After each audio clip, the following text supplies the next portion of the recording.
Hai teman-teman dan pejuang sehat. Hari ini saya rekam satu video lagi dengan pertanyaan dari salah satu member kita, Ibu Meti. Sebentar dia akan memperkenalkan diri. Beliau menarik perhatian saya karena beliau kemarin di Facebook group Stop Diabesitas bertanya mengenai frekuensi dan jadwalnya puasa panjang. Saya juga nggak ingat persisnya bagaimana pertanyaan, nanti beliau akan kasih tahu. Tetapi masalah puasa panjang itu adalah salah satu topik favorit saya. Maka saya langsung caparin dia, saya bilang, Bu, gimana kalau kita bahas itu lewat Zoom aja?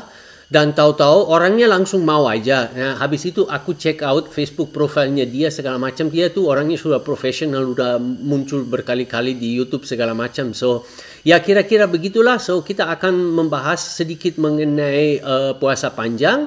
Dan sekarang Ibu Meti mungkin perkenalkan diri sedikit, namanya segala macam. Bagaimana? Ya, siap, Coach. Ya, terima kasih kesempatannya. Ini kesempatan istimewa ya untuk saya, karena saya newbie di grup ini yang kita cintai ini. Saya baru masuk 16 Juni. Oke. Nama saya Meti Herawati. Aslinya saya dari Bandung, tapi menetap di Purwokerto karena suami kebetulan kerjanya di Purwokerto. Saya ibu rumah tangga dengan 5 orang anak. Nah, selain ibu rumah tangga, saya suka menulis, Coach. Jadi kebiasaan saya memang dulu itu suka begadang gitu ya. Ternyata ini yang mempengaruhi kesehatan saya. Nah, untuk diabetesnya sendiri, saya sih sudah mungkin kalau dipikir sekarang gitu ya, kata Coach kan yang terngiang-ngiang terus tuh kalau kita sekarang ada gejala atau kita mendapati gula darahnya tinggi, itu berarti kan puluhan tahun yang lalu itu sebenarnya sudah ada. Nah, itu kalau saya pikir tahun 2011 itu saya hamil anak yang kelima. Nah, itu sudah terdeteksi kalau gula darah puasa di pagi hari itu saya waktu itu sih 5,9, Coach. Pernah 6,1. Nah, tapi kata perawatnya gini, kamu nggak usah minta obat ke dokter. Nanti kalau sama dokter kamu nanti dikasih obat gitu. Kamu udah aja ini perbaiki makan aja, kamu kurangi nasi gitu ya. Perbanyak sayur, perbanyak telur kayak gitulah. Dan memang saya agak trauma, Coach, sama dokter itu agak trauma. Kenapa? Karena bapak saya itu diabetes, itu sampai stroke, 5 tahun stroke, sampai akhirnya meninggalnya juga ya dalam kondisi stroke. Nah, padahal bapak itu berobat ke dokter, kemudian ya minum obat, cuma nggak suntik insulin, minum obat saja, sama herbal itu segala macam sudah dimakan. Tapi beliau memang tidak memperbaiki pola makan gitu ya. Padahal beliau itu olahragawan juga, tapi memang pola makannya yang kurang baik, sangat-sangat buruk lah gitu ya. Nah, makanya saya berpikir ya ini harus waspada sejak saat itu. Cuma memang saya nggak mau ke dokter, Coach. Jadi saya jeleknya ya, bodohnya saya itu saya nggak mau ngecek saja yang saya nggak mau karena takut nanti harus konsultasi terus dikasih obat dan saya jadinya terjebak di situ gitu kan. Nah, akhirnya saya memperbaiki pola makan saja. Waktu itu saya sempat raw food gitu ya, makan jus sayur sama buah gitu ya, terus makan nasinya cuma sekali aja, terus sampai akhirnya awal Januari ini 2021 ini Coach, saya giginya goyang, terus mau dicabut. Itu kata dokter, saya mau nyabut gigi kamu kalau kamu cek gula darah. Mungkin dia sudah lihat dari kondisi gusi saya gitu ya, sudah bisa memprediksi kayaknya Mbak ini loh, gula darahnya tinggi gitu kan. Terus saya tuh deg gitu ya. Akhirnya karena pandemi kan di Purwokerto ini zona hitam gitu ya. Akhirnya saya beli alat, Coach. Beli alat, terus saya cek. Nah, waktu itu saya sebelum beli alat itu 2 minggu sebelumnya saya udah stop nasi sama sekali. Stop nasi. Itu kapan? Olahraga. Kapan tuh? Kapan? Awal Januari tahun ini. Oke. Ya. Akhirnya saya stop nasi, tapi saya masih makan bakso tapi jarang gitu ya. Kalau nasi udah saya stop, gula tuh udah lama memang saya stop. Nah, ternyata saya cek itu, pertama saya kali cek itu 185. Itu gula darah, itu jam 6 pagi. Kemudian pernah 215 gitu. Tapi sekitar situ aja. Nah, akhirnya saya teruskan ya, tidak makan nasi dan lain sebagainya. Nah, tapi kok kayaknya nggak turun-turun gitu kan. Karena mungkin saya masih makan bakso, masih makan kecap kayak gitu ya. Nah, akhirnya saya cari-cari lagi gitu ya sumber referensi di Google itu, ternyata apa katanya yang indeks glikemiknya rendah gitu ya. Udah saya coba beras hitam lah, beras merah gitu ya, kemudian defisit kalori lah, tapi tetap tidak turun. Tapi saya ambil hikmah nih, jadi nanti kalau ada orang ngomong, dokter ngomong, kamu pakai ini, jadi saya udah nyoba dan ternyata nggak turun, saya punya buktinya, gitu saya catat semuanya. Nah terus baru kemudian saya tuh cari grup memang di Facebook, tapi saya kalau klik diabetes itu larinya itu ke grup-grup yang jualan herbal coach, dan itu banyak sekali, dan aku justru itu yang dihindari kan. Nah tapi mungkin itu ya petunjuk dari Allah gitu ya. Tanggal 16 Juni itu saya tuh kayak pas ya sedih lah, maksudnya bukan sedih sih, cuma lu ya Allah saya tuh pingin sembuh tapi nggak mau pakai obat gitu, gimana caranya gitu kan. Nah waktu Januari itu saya pernah minum obat coach, dikasih sama resep sama teman suami, jadi kita konsultasi jarak jauh. Kalau 185 katanya ini masih pradiabetes, dibilangnya gitu, nggak usah makan obat kayak gitu. Tapi kan terus-terus, misalnya nggak turun-turun, akhirnya dikasih resep metamorfin ya. Itu aku cuma minum 3, jadi sehari satu, efeknya itu memang gula darahnya turun 110, tapi badan tuh lemes sekali. Terus persendian tuh sakit kos. Nah, ini kok malah jadi sakit gitu kan? Yang biasanya saya nggak merasa apa-apa, kok ini malah sakit. Akhirnya saya stop. Oh ya, saya tuh ini kos. Saya ini sangat sensitif dengan obat. Jadi kalau orang lain tuh efeknya 1 gitu ya, aku efeknya bisa 3. Misalnya minum obat penurun panas aja, efeknya itu bisa 3 hari kos. Jadi tapi itu adalah satu tanda yang sebenarnya sih bagus kalau Ibu Meti menjadi sangat peka terhadap obat-obat. Dan sebenarnya sih nanti malam tolong kasih pujian lagi sama Allah bahwa hal itu membuat Anda tidak terlalu mau dengan obat, karena ya banyak alasan, tapi salah satu alasan yang banyak orang lupa adalah kalaupun suatu obat berefek sesuai dengan harapan, dia tetap merusakkan livernya, karena segala zat yang kita memasuki ke dalam tubuh kita, resapannya terjadi di livernya. So saya merasa itu sudah syukur. Tapi maaf ya, saya mau potong sedikit dulu karena takutnya kepanjangan ceritanya. Nanti kita bisa balik lagi ke beberapa aspek dari ceritanya. Nah sekarang saya mau tanya, Ibu tadi di awalnya bilang suka makan raw food, buah gitu-gituan. Apakah masih demikian atau sudah mengerti bahwa makan buah itu bukan ide yang baik? Oh sekarang sudah tahu. Sejak awal Januari itu aku stop 2015 karena aku ada gangguan ginjal, kata terapis akupuntur. Jadi aku lebih ke akupuntur. Aku stop tuh 2016. Jadi raw food itu dari 2011 coach sampai 2015. So berarti Saiki nggak makan buah-buahan? Enggak. Oke. Terus satu lagi, kita sampai sekarang ini hanya bicarakan GD aja. Ibu Meti sempat ukur HbA1c nggak? Sudah. Jadi 1 bulan setelah ikut grup kita ini, terus aku JK dan IF, 1 bulan kemudian baru di sini kan. Jadi asalnya mau awal gitu kos, cuma aku isoman ya karena anakku positif. Jadi akhirnya aku baru boleh keluar itu Agustus awal itu HbA1c-nya 8. Oke. Ya, nggak parah, nggak bagus. Oke. Tapi saya merasa masalah makan apa segala macam kita nggak perlu terlalu bahas karena Ibu orangnya pintar, pasti udah baca artikel-artikelnya. So, Ibu kan seperti saya bilang tadi di introduction-nya, Ibu membuat saya perhatiin itu pertanyaan mengenai puasa. Nah, mungkin sekarang kita tanyain dulu sedikit mengenai setelah Anda masuk ke grup kita, di mana puasa menjadi salah satu pilar, salah satu hal yang pokok. Bagaimana penerapan puasanya Ibu sampai sekarang ini? Ya, jadi aku pertama pas masuk grup itu kan baca-baca ya, Kos. Aku nggak berani nanya. Pokoknya lihat di artikel, kemudian lihat komen orang, posting orang. Jadi 2 hari kemudian setelah masuk grup itu aku praktek langsung. Kalau Z kan sebenarnya sudah ya, sudah lama gitu, cuma ya on off lah gitu.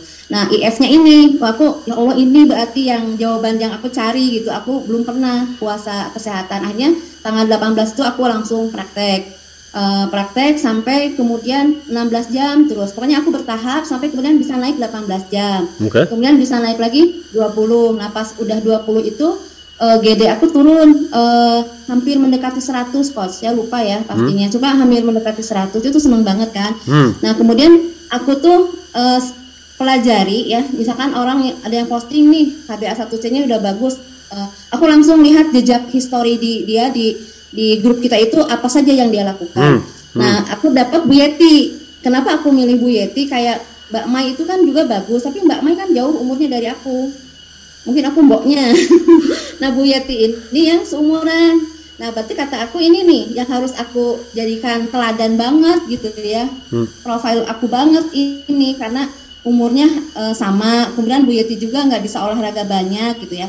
Nah aku simpulkan Bu Yeti itu aku lacak gitu ya sampai Facebooknya, kemudian postingan-postingan beliau. Sampainya aku menarik kesimpulan ternyata beliau itu sampai apa nih Coach?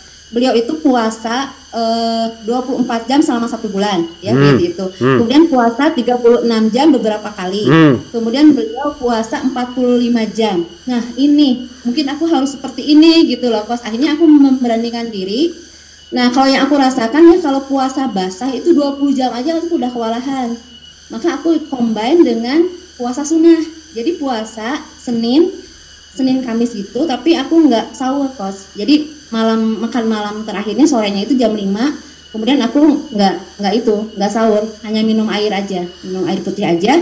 Alhamdulillah puasa panjang pertama itu kuat sampai 38 jam. Oke, itu udah bagus. Satu laginya sebelum kita melanjutkan ke masalah puasaan, saya mau tegur Ibu, tidak boleh tidak olahraga, ojo mager. Sekali lagi, ojo mager. Karena setahu saya, kebetulan si Ibu Yeti besok atau lusa mau ke tempat saya. Nanti saya juga akan berbincang sama beliau bagaimana masalah olahraga. Tapi pokoknya tanpa kita masuk ke detail-detailnya, tolong Bu, jenis apa aja, mau di kamar, mau lari, mau sepeda, tolong melakukan olahraga. Oke, sekarang kita balik lagi ke masalah puasa. Dan pertanyaan yang kemarin mendapatkan perhatian saya, Anda tanya berapa kali sebulan boleh puasa sampai 40 jam, itu kan? Iya. Oke, kalau gitu aku tanya dulu, tinggi badan berapa dan berat badan berapa, Saiki? Tinggi badan itu ya sekitar 153-155 gitu, Kos. Kalau berat sekarang itu 58-59. Oke, berarti nggak gendut banget sih, masih tapi dulunya kayak koran, Coach. Dulunya kita nggak usah ngomong, segala-galanya kita lihat ke depan aja. Nggak, karena kenapa saya tanya seperti itu?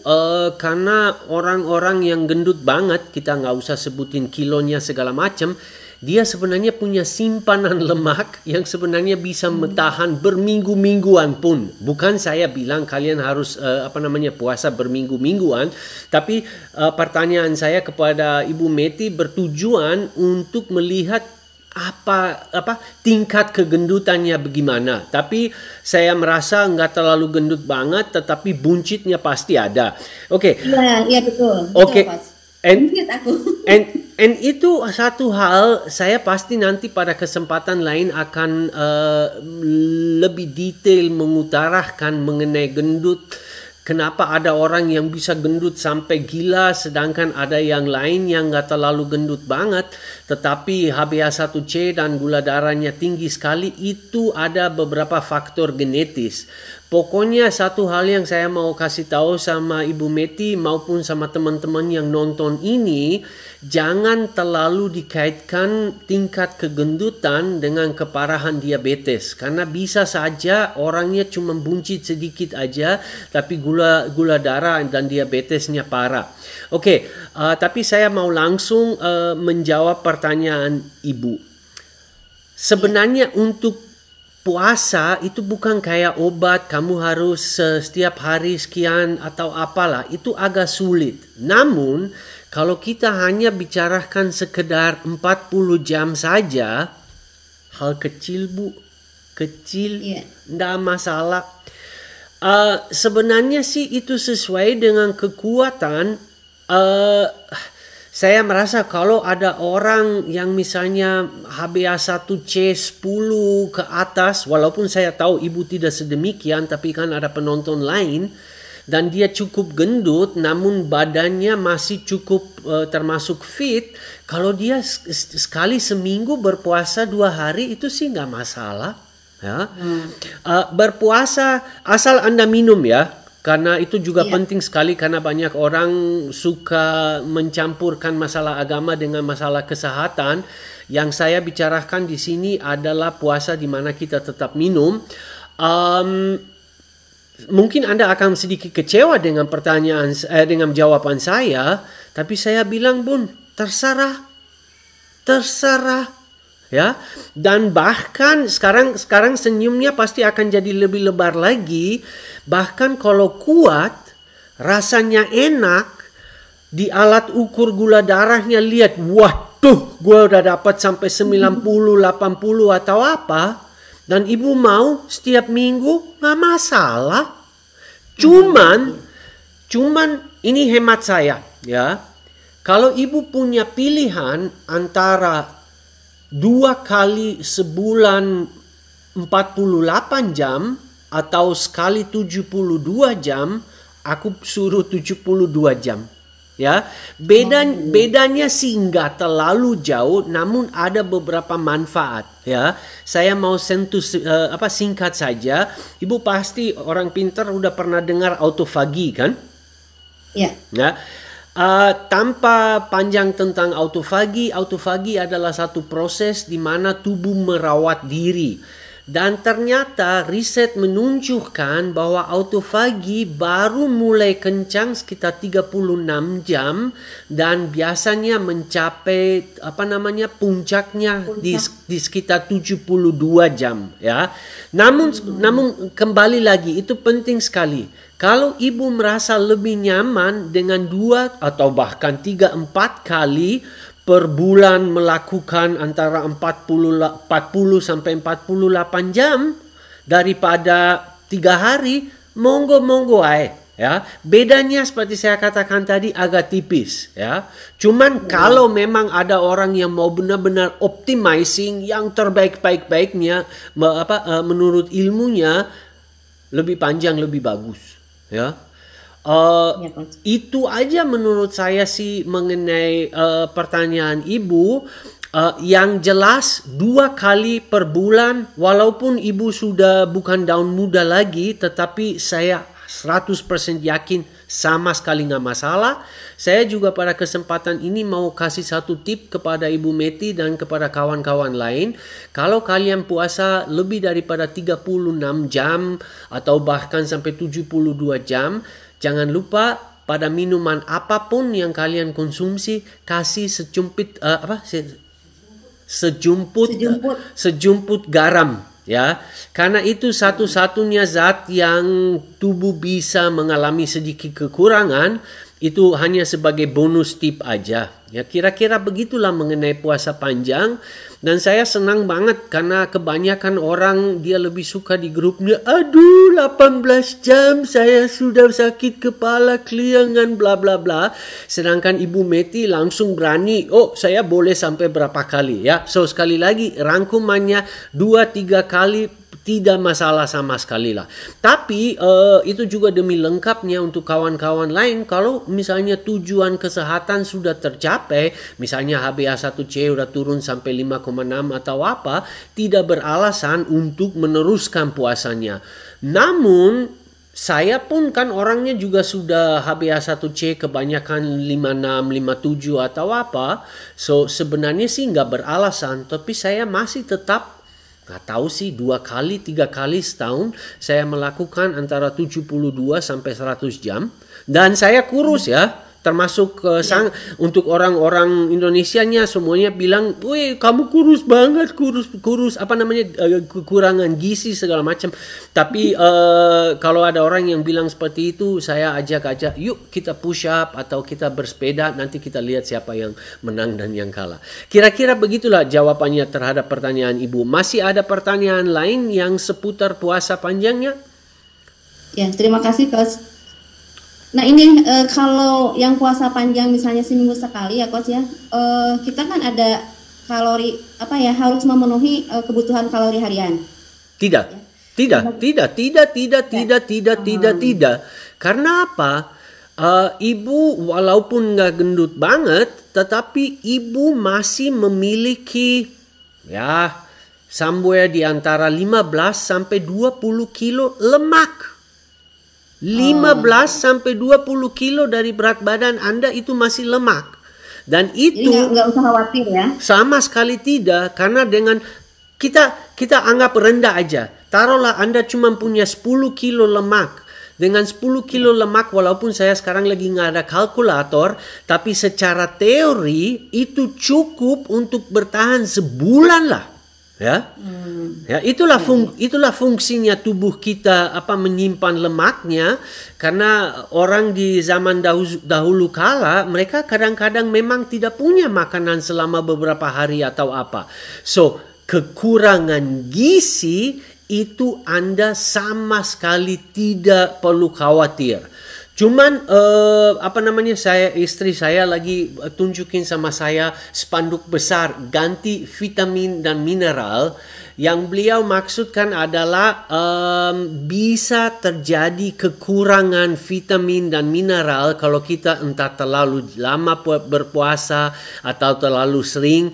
Tapi itu pun sebenarnya kalau kita cuma bicarakan 2, 3, 4 hari itu juga nggak terlalu sesuatu yang perlu dikhawatirkan.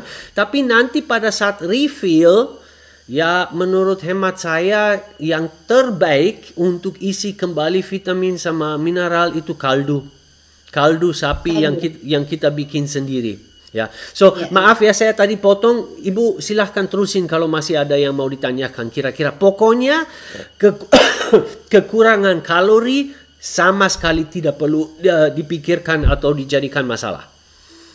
Oh iya, ya itu sih Coach yang agak yang kepikiran gitu. Ini gimana kekurangan kalorinya? Tapi kan udah terjawab. Berarti nggak usah khawatir gitu ya. Seperti itu.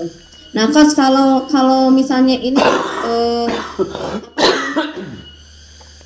saya sih ini ya, mungkin pernah juga ditanyakan oleh Mbak Ratika ya.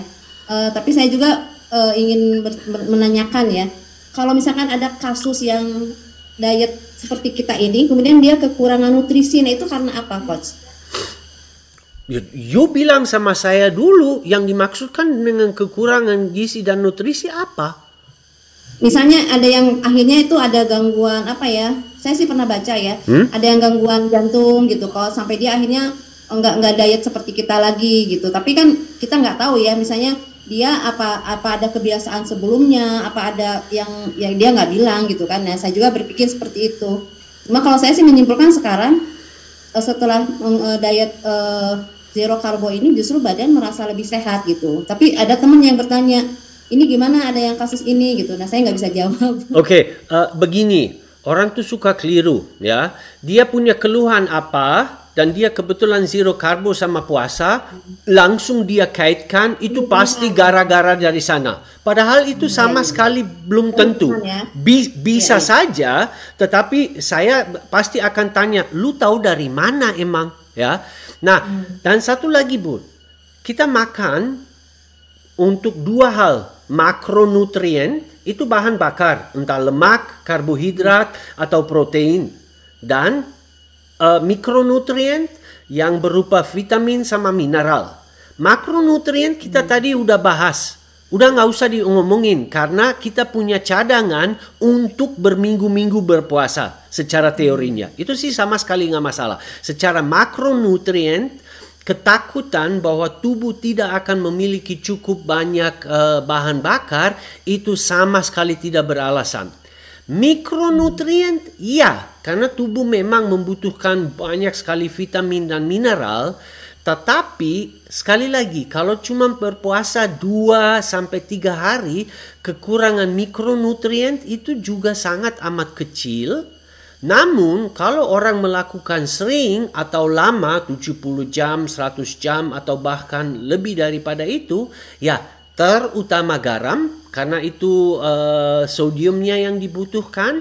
Dan setelah puasanya selesai, ya udah fokuslah misalnya minum kaldu, karena kaldu itu satu bom dari segi mineral sama vitaminnya. Makan liver misalnya, itu juga banyak sekali. Dan makan sayur-sayuran. Dengan demikian kemungkinan terjadi kekurangan mikronutrien, sekali lagi mineral sama vitamin, itu juga sangat kecil.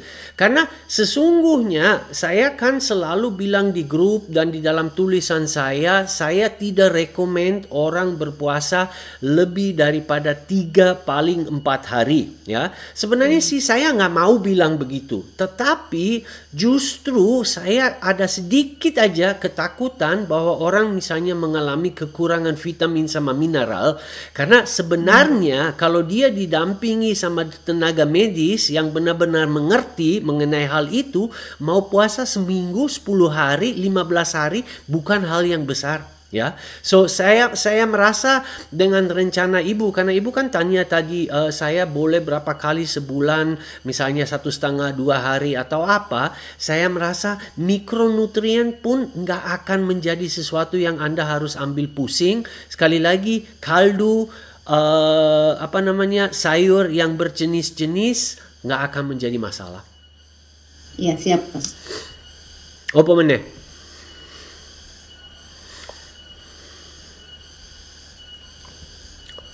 Tadi sih sudah terjawab, Coach. Jadi kalau itu ya, saya tadinya pengen nanya gini, efektif mana puasa yang panjang tadi ya 5 hari atau puasa yang seperti saya cuma 40 jam, 45 jam, tapi durasinya lebih sering gitu. Dilakukannya lebih sering, misalkan seminggu sekali. Nah, itu lebih efektif mana? Ya, saya berpendapat puasa panjang lebih bermanfaat daripada lebih sering melakukan puasa yang tidak begitu panjang. Tetapi Ibu Meti di sini kita kan udah bicarakan puasa yang tingkat 36 jam sampai 48 jam ya. Itu sudah termasuk puasa panjang ya. So, and sekali lagi, seperti saya bilang tadi, menurut saya lebih baik 72 jam aja sekali sebulan atau setiap 2 bulan. Tetapi bedanya tipis sekali. Kan itu juga semuanya tergantung kita punya lifestyle. Ya, bisa saja bahwa orang yang mau berpuasa 3-4 hari, dia pada hari ketiganya drop banget. Padahal dia punya 1100 kesibukan, mau masuk ke kantor atau urus rumah tangga. Mungkin untuk orang seperti itu lebih cocok cuma 1,5-2 hari aja, tapi lebih sering. Karena sekali lagi, bedanya tipis, sesuaikan aja dengan keenakan ibu punya. Ya, gitulah. Ya, Coach. Ya, terima kasih. Kalau enggak ya, silahkan, masih ada pertanyaan lain yang terkait atau itu aja? Tapi mungkin ini bukan tentang puasa panjang ya. Tapi ini sepertinya sering ditanyakan oleh teman-teman dan juga saya juga bertanya-tanya juga gitu, Coach. Kalau pernah kan ada yang bahas ya bahwa dari kalau DMC plus 1 itu bisa menjadi lada ya. Ada kemungkinan besar bisa seperti itu gitu ya. Ada beberapa kasus gitu ya. Nah, yang ingin saya tanyakan dari tipe 2 ini, Coach kan menyampaikan hanya sekitar 10% ya di artikel yang bisa menjadi lada. Nah, ini itu karena faktor apa, Coach? Apa karena berobat terus atau justru seperti saya gitu, nggak diobati gitu? Oke. Saya kan nggak diobati kan? Saya nggak. Oke. Satunya yang saya harus koreksi, dari T1 ke T1,5 itu tidak bisa terjadi. Yang bisa terjadi adalah dari T2 menjadi T1,5. Ya, itu bisa terjadi. Terus terang saja, saya nggak tahu dan sainsnya juga nggak tahu. Saya cukup banyak bongkar sini sana, tetapi yang tipe 1,5 itu masih ada cukup misteri. Kebanyakan dokter di Indonesia tahu aja nggak mengenai kondisi itu, ya. So, Dan seperti saya pernah jelaskan masalah T1,5 itu sebenarnya mestinya kita bikin T1,1, 2,3 karena itu ada gradasinya. Ada yang lebih ke T2-nya, ada yang lebih ke T1-nya. Plus satu laginya, saya senang bahwa Ibu membuka topik ini. Kalau ada orang yang sudah belasan tahun, puluhan tahun pakai insulin, pakai metformin, segala macam, dia juga tidak menurunkan kadar insulin, kadar gula, karbohidrat, bisa jadi bahwa pankreasnya mampus. Ya, itu dia pankreasnya udah sama sekali tidak produksi insulin, ya. Tetapi itu pun adalah hanya persentase kecil saja, ya. So saya merasa nggak usah kita terlalu ke sana. Ibu sama sekali tidak perlu khawatir ke sananya, sama sekali tidak, karena tadi kan kita bahas, HbA1c 8, sekian. Kemudian gula darahnya 180 sampai 200 sekian. Dari situ aja udah kelihatan sejelas-jelasnya bahwa pankreasnya Ibu Meti masih produksi insulin dan kayaknya masih produksi insulin cukup, sehingga nggak usah pikirin ke sana Ibu Meti. Oh iya, terima kasih Coach. Mari. Iya, terima kasih. Berarti saya tadi terbalik malah ya. Baca komennya. Berarti yang dari tipe malah tidak ini ya. Enggak. Ya, terima kasih Coach. Oh ya, untuk tadi olahraga, saya itu olahraga Coach, cuman memang nggak seperti teman-teman ya seperti Coach lah yang bisa 1 jam. Jadi saya tuh ada cedera tulang ekor, jadi saya hanya bisa sehari itu paling 30 menit aerobik, plank gitu, kayak gitu-gitu Coach. Sepeda statis, sepeda juga. Kalau di bawah jalan itu kakinya sakit, gitu Coach. Oke. Iya. Jadi olahraganya itu aja paling aerobik. You nggak akan suka sama jawaban saya. Jangan cari alasan. You tinggal dicari karung dari kain, diisikan batu, diangkat gitu aja.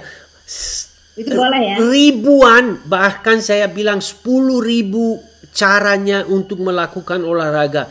Jangan lupa di grup kita juga punya orang yang lumpuh atau setengah lumpuh atau apa. Mereka juga tetap bisa mencari, ya. Atau video yang kemarin saya sama Bella sudah neuropati segitu parah sehingga dia jalannya aja susah. Ya, angkatlah. Kalau masalah seperti itu, coba diperhatikan Ibu Foni. Ibu Foni itu punya warung. Ya, apa yang dia lakukan? Botol aquanya dia mainin, botol gasnya dia mainin. So, saya selalu bilang sama kalian tuh, jangan cari alasan. Untuk orang yang mau berolahraga, ada 1100 caranya. Ya. Kira-kira begitu. Ya, aku paling olahraganya itu Coach, aerobik sama ya gitu kayak Bu Foni gitu, angkat barbel. Jadi nggak bisa yang jalan gitu. Nggak bisa jalan kaki. Kan seneng tuh bisa jalan kaki sambil berjemur, aku nggak bisa. Oke, saya paham. Tapi yang pokoknya seperti saya bilang di dalam video yang tentang olahraga kemarin, apapun jenis olahraga dan aktivitasnya pasti bermanfaat dan menambahkan juga selalu bermanfaat. Gitu aja sih. Iya kan. Ya, saya merasa kalau begitu sih cukup dulu ya. Kita akan tetap memantau keadaan Anda. Tolong nanti di grup Stop Diabesitasnya 3-4 bulan setelah Anda mulai zero carbo sama intermittent fasting, kasih laporan mengenai HbA1c karena saya yakin itu akan membaik sehingga kita semua akan jadi senang.